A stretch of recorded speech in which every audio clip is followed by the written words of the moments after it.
Absolutely. You know, John B, I've always wanted to ask you this. You are one of the few white artists who are really embraced in R&B. You're Mm, considered R&B. yeah. You and Thank you. probably, yeah, Tina Marie are Yeah, really the that's only my. two that's considered She's R&B. from Pasadena too, right? Right. Oh I'm yeah, from Pasadena. We're both from the same hood. Venice, California. I mean, Venice Beach, California is iconic for just being sort of like the melting pot for all culture. Really, in LA, to kind of meet at the beach, a local place that is just it's a mixing pot. It's everybody. yeah, Rich, poor, in between, black, white, everything else, and we all kind of come to that place to kind of find this soulful escape. You know what I mean? I feel like that's something that Tina Marie and I both had a lot in common. Was I spent a lot of time outside, man, with the yeah, people, and it's important, man, to really really reflect on the culture of this music, not yeah. just the way it tastes or the way it looks or the way it smells, the way, all that, but just the absolute culture of it, like the people who make this music, keep Yeah. it. What are your thoughts though? Because a lot of black artists and the folks in the black community, Mm, we get upset when we see white artists in like urban drag, dipping mm. in and out of R&B, Right, right. literally being Yeah, culture I get mad vultures. as well. Ah, I get mad as well because I've been, you know, part of this, dedicated to this for so many years in one lane, not jumping around a bunch of different lanes. That right. because I'm an R&B, as you so graciously gave me that accolade right there to say that I'm a real R&B artist, Yeah, is I think there's certain actions that go along with that. If you're gonna get that title, then you need to be out there singing for R&B crowds. You need to be out there hugging and kissing all the R&B people, and hmm, and also you need to be collaborating with R&B guys who are doing and girls who are doing their thing. So, and I hmm. feel like I'm doing all of that. I have all those boxes checked. So it's just about staying real to what I love. Absolutely. Hmm. And Tina Marie told me, she was like, I never wanted the crossover. I didn't want to be Yeah, a pop singer. yeah. I wanted to be. Did you meet her? Did you meet Tina Marie? Yeah, yeah, we actually got Oh, to chop it up. We never got to work in the studio, but I oh, can mean, you imagine? yeah, that would be. I mean, because I never really met anybody like me. Tina was like the only person that I ever met who was just. She was the embodiment of soul music, and it didn't matter what her race was. I mean, I didn't care. I just loved her voice. I loved her lyrics. I loved her musicality. She played piano and played drums and played guitar and bass, and she's an absolute genius. So you couldn't take nothing away from her. And I'm sort of making my music unapologetically. I'm following in her footsteps in that sense. I've always been this way. Like I said, I don't know nobody else like me. So even when they try to bring up comparisons or whatever, or ask me what I think about whoever, I'm just like, it's a different conversation. Listen, somebody I heard years ago, oh, Justin Timberlake is like John B. I said, absolutely not. No, We're not doing that to John B. thank we're you. not doing. Thank We're you. not doing it. And no shade thrown to Justin. I just feel like he's a pop artist. He's Yeah. definitely a straight up mainstream pop artist who has some soul. You know what I mean? So it's all But right. did you see what Brittany said about him in that book, that he was trying to quote unquote perform blackness? Did y'all hear about that? Yeah, I Yeah, remember I'm gonna that. digress. I know, no, stay out of it. We'll let Reese Yeah, and I have that conversation. Listen, but I heard, I don't know how true this is, that you met BB King, because I love blues yeah. music. Did you meet BB I King? did at Tell me BB about that. King's in New York. Mm, When I was, BB King's in New York is an iconic venue. Not anymore yeah. because it closed down. But Hmm. while it was open, I was definitely I played a lot of gigs there. So backstage there'd be Mr.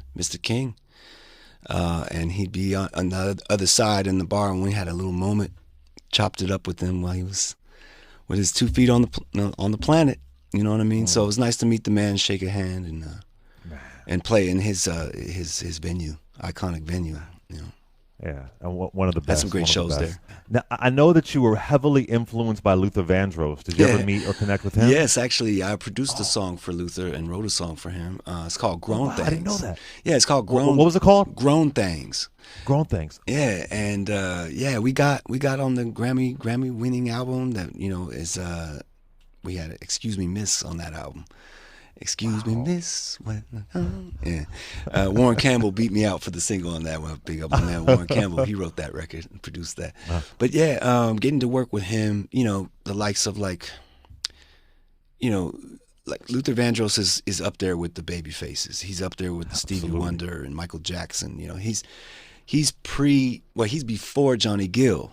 So Johnny Yeah. Gill is up there as well. Huge influence on me. So that thicker Mhm. tonality, you know, um, when you think of don't you know, don't you know that, don't you know that, it's a thicker tonality, and Mhm. to learn from the greats like that, in terms of just by singing their songs, really, you just start off by imitating them, really. Mhm. That's how it started off with me and Babyface and I was in terms of like I would really try to sound like him as much as possible in high school, and everybody said, "Man, you sound just like Babyface." Well, watch this, I Mhm. could do Johnny Gill too, and I change up and sing "Can You Stand the Rain" or something. But I was always trying to entertain people at lunchtime on the piano, and so Wow. yeah, And just one more. What about Left Eye? Did you ever meet her? yeah. Actually, we did a song together. Oh It was wow. it was supposed to be on the Crazy Sexy Cool album because I was working with Oh. them during that time on that album, on that project with Kenny. I was Babyface. I was in the studio and Oh wow. watched Red Light Special get recorded, and I Oh. sort of was the sound. I don't want to say. Well, let's just say I had a record that had the same sample of Slick Rick Mm. that I had on my demo, my first demo, which was like '94. So it was Mm. way before Creep had was produced or written or anything. But my demo was floating around. I think Dallas got word of that. That's a hot sample. I'm gonna take it and make a hit. So he took the Slick Rick and he did Creep, and I was of course the biggest record of all time. So I kind of feel Oh like I yeah. had a little something to do with it, a fly on the Look, wall of that. you have two beautiful kids. Mm, You are thank you. married to a black woman, Beautiful and this is kind of a queen. larger question, but I'm just curious. How do you feel where we are politically right now? Yeah. A lot of black folks are concerned, and you're raising two black daughters. hmm Just how do you feel where politically are we got It's so Trump sad. and it's It's madness? it's so sad, but I think that what doesn't kill us literally is going to only make us stronger.